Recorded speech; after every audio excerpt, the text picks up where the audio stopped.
Hi, well, it's Sunday, and the people are already over there. The faithful are already over there. It's supposed to be a joke.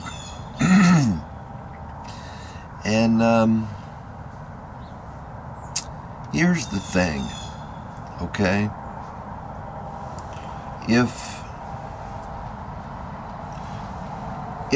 Christianity is true, if the Bible, matches with Christianity, and that's true, then Revelation would also be true. If Revelation is true, there are supposed to be, there's a lot of theories with this stuff, and I don't want to go too deep with it at this point, get too controversial with it, but if Revelation is true, then there's supposed to be worship of a beast, which I'm not going to give you the answer now. I mean, at least, I don't know if I will give you the answer, but which represents something. A beast represents something in the Bible. So that, in general, so that's what it supposedly represents in Revelation. So everybody's going to be made to worship this beast, and there's going to be a false prophet, and you got the details, which you can bicker over and dicker over, but those things are clear.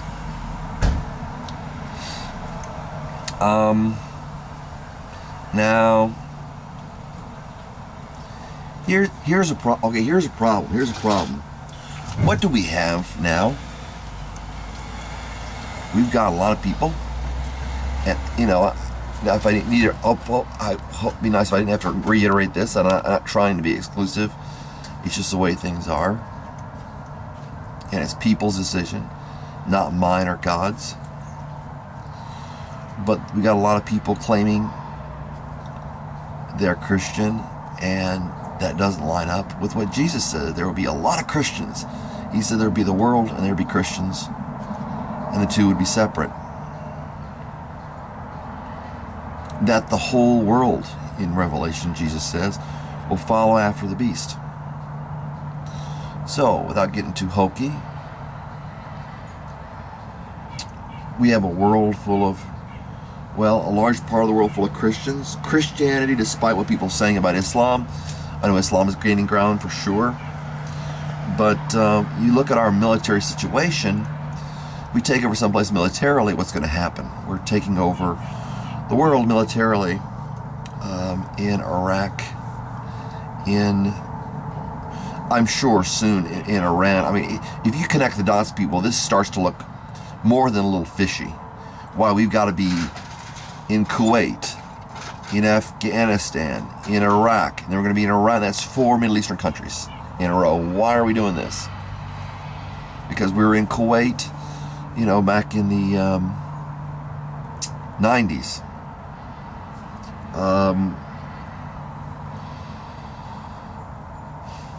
We were in Iran with the Iran-Contra thing. So we've already been in Iran. So that's 4 countries we've already been into. And we're going to go in Iran again. We've already been into Iraq once, or once before. We went into it. We're in it right now. So we've been in Iraq twice. Okay? Can you count? We've been in Iraq twice. We've been in Iran once. We're thinking about going to Iran twice.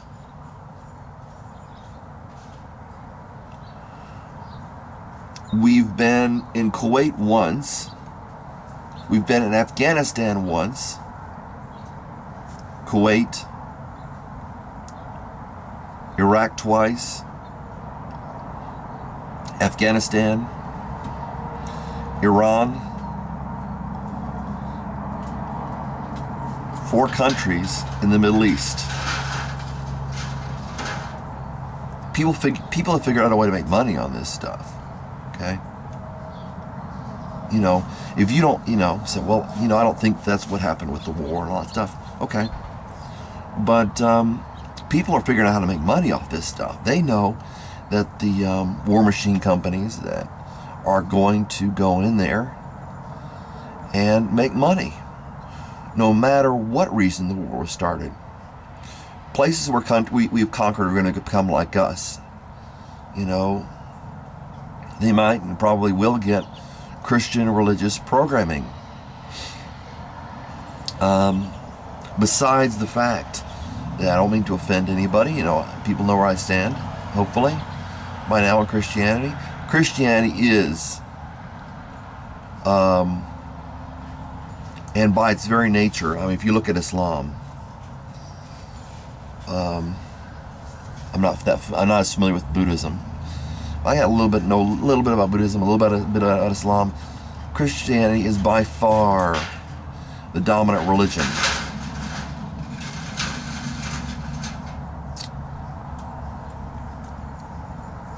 It is by far the better religion. It is the civilized or at least controlled or whatever religion. When you have when you've got the type of government we have that in the United States, that it tends to be the major religion. So these countries, whether they like it or not, even theoretically, where someone's not a Christian, they'd say, well, whether it's right or not, are probably going to become, are probably going to turn, a lot of them are going to turn Christian. It's, you know, Islam and Christianity are right up there. There's going to be a turn of the tide.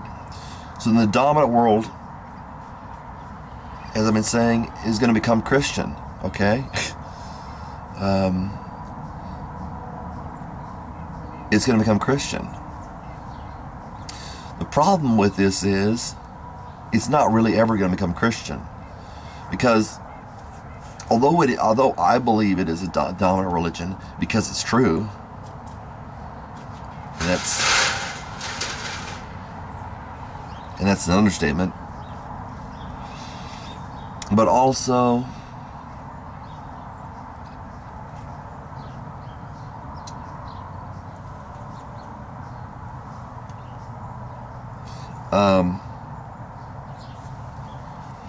people don't want to really convert to it. They want to have what the Bible calls a form of godliness, but denying its power, which is interesting. The Bible says have nothing to do with them. So in form, Christianity will become the dominant religion. In actuality, it will always be a minority religion and will continue to decrease. Jesus made it clear, when the Son of Man comes again, will he find faith on the earth? And that's, you know, whether they want to admit it or not, but I don't think people get it. That's what we're finding. You know, when you see Christians bickering and arguing and gossiping and all this stuff, it's not the Christian religion that they're practicing. So if it's a mistake, why do they continue in that?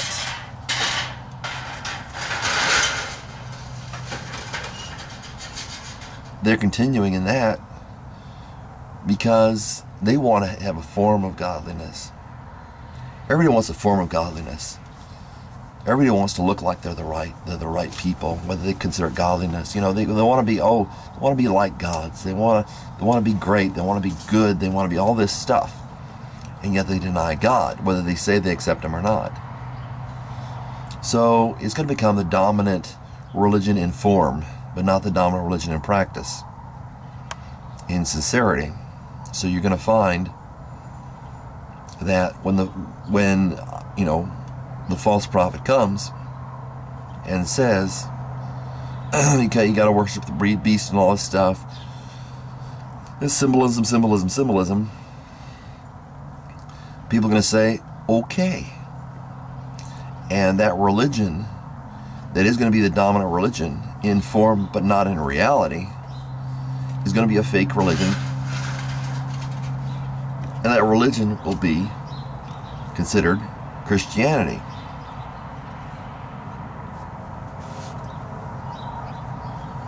Daniel makes it clear there'll be a lot of military exploits. The king of the north and the king of the south, which has not been revealed, I would say, generally who those people are. And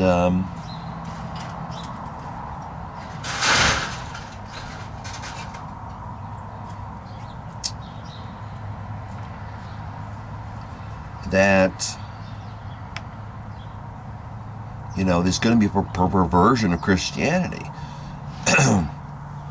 that's going to say, you've got to do this, you've got to worship this, you've got to worship that.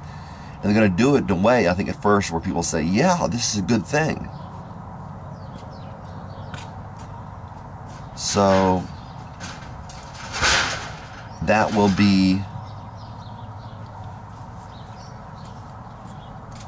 be the manipulation.